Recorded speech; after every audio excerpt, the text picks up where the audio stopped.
नमस्कार मराठी मंडळी. शरद पवारांचा अगदी जिवलग भाजपात, त्यांच्यावरच होती निवडणुकीची भिस्त. तर काय आहे बातमी, सविस्तर जाणून घेण्यासाठी व्हिडिओ पूर्ण पहा. आणि जर आपल्या चॅनलला अजून सबस्क्राईब केलं नसेल तर लगेच सबस्क्राईब करून घ्या. लोकसभेच्या निवडणुकांची रणधुमाळी आता सुरू झाली असतानाच अनेक राजकीय घडामोडी घडत आहेत. लोकसभा निवडणुका आता काही आठवड्यांवरच येऊन ठेपल्याने राज्यातील राजकारणातील हालचालींना वेग आला आहे. परंतु याच निवडणुकीच्या तोंडावर शरद पवार यांना मोठा राजकीय धक्का बसला आहे.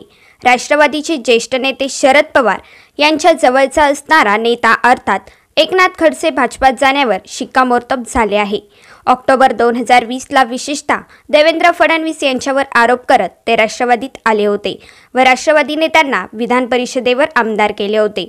केंद्रीय गृहमंत्री अमित शहा यांची भेट घेतल्यानंतर ते आता भाजपात जाणार हे फिक्स झालं असल्याची माहिती मिळाली आहे. शरद पवार यांची जळगाव जिल्ह्याच्या निवडणुकीची भिस्त खडसे यांच्यावर होती. ऐन निवडणुकीच्या तोंडावर शरद पवार यांना हा मोठा धक्का बसला आहे. एकनाथ खडसेंची कन्या रोहिणी खडसे या मात्र राष्ट्रवादीतच राहणार असल्याची माहिती मिळाली आहे. तर याबाबत तुमची प्रतिक्रिया आम्हाला नक्कीच कमेंटमध्ये कळवा आणि व्हिडिओ पाहिल्याबद्दल धन्यवाद.